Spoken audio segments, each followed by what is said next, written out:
महज 4 दिन में चांद पर पहुंचा था अमेरिका। रूस को भी बस 4 ही दिन लगे थे, लेकिन चंद्रयान 3 यानी भारत को चांद पर पहुंचने में लगेंगे 42 दिन।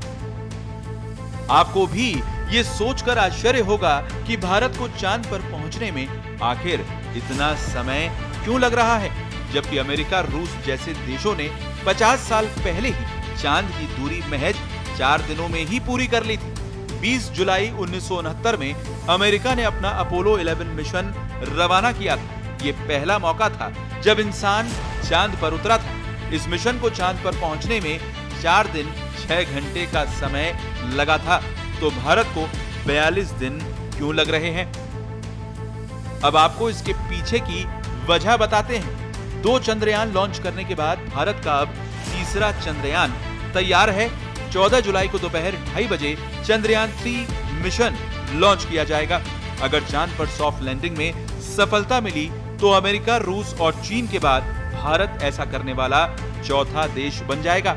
चंद्रयान 3 अपने लॉन्च के लगभग 1 महीने बाद चंद्र कक्षा में पहुंचेगा। इसके लैंडर विक्रम और रोवर के 23 अगस्त को चंद्रमा पर उतरने की संभावना है, यानी चंद्रयान 3 को चांद पर पहुंचने में 1 महीने से भी ज्यादा का समय लगेगा। लेकिन क्यों? इसका जवाब रॉकेट की डिजाइनिंग, इस पर खर्च होने वाले ईंधन और चंद्रयान की स्पीड में छिपा है। स्पेस में लंबी दूरी तय करने के लिए यान को ले जा रहे रॉकेट की तेज स्पीड और सीधे प्रक्षेपण पथ की जरूरत होती है। अपोलो 11 की लॉन्चिंग के लिए नासा ने सैटर्न वी का इस्तेमाल किया था, जो सुपर हैवी लिफ्ट लॉन्चर था। ये प्रति घंटा 39,000 किलोमीटर की यात्रा कर सकता है। इसके अलावा इसमें 43 टन भारवाहक क्षमता थी। चांद की 3,84,000 किलोमीटर की दूरी को तय करने के लिए नासा के रॉकेट ने 4 दिनों का वक्त लिया था। हालांकि इसमें आर्थिक पहलू भी है। उस दौर में नासा ने $185 मिलियन की रकम इस मिशन पर खर्च की थी। इसके उलट भारत ने इतने ताकतवर रॉकेट का इस्तेमाल नहीं किया और नासा के बजट के अनुरूप बहुत कम बजट यानी लगभग 600 करोड़ रुपए में तैयार किया है। शक्तिशाली rocket GSLV Mk3 rocket Chandrayaan 3 को पृथ्वी की 170 किलोमीटर 36,500 किलोमीटर की कक्षा में स्थापित करेगा। चंद्रयान 3 का वजन 3,900 किलोग्राम है, इसीलिए कक्षा को धीरे धीरे बढ़ाना जरूरी है। इसकी वजह यह है कि पृथ्वी से चंद्रमा की दूरी GSLV Mk3 की क्षमता चंद्रयान 3 के वजन की तुलना में से 10 गुना ज्यादा है। इसरो के पास ऐसे मिशन यानी कक्षा को धीरे धीरे बढ़ाने में विशेषज्ञता के साथ साथ अनुभव भी है।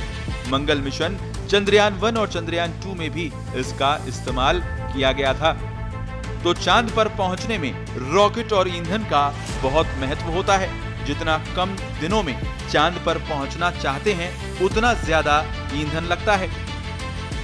भारत ने पिछले 2 चंद्रयान मिशन के बाद अब चंद्रयान 3 में कई तरह के बदलाव भी किए हैं। चंद्रयान 3 में ऑर्बिटर मौजूद नहीं है, क्योंकि चंद्रयान 2 का ऑर्बिटर अभी भी चंद्रमा की ऑर्बिट में ठीक से काम कर रहा है।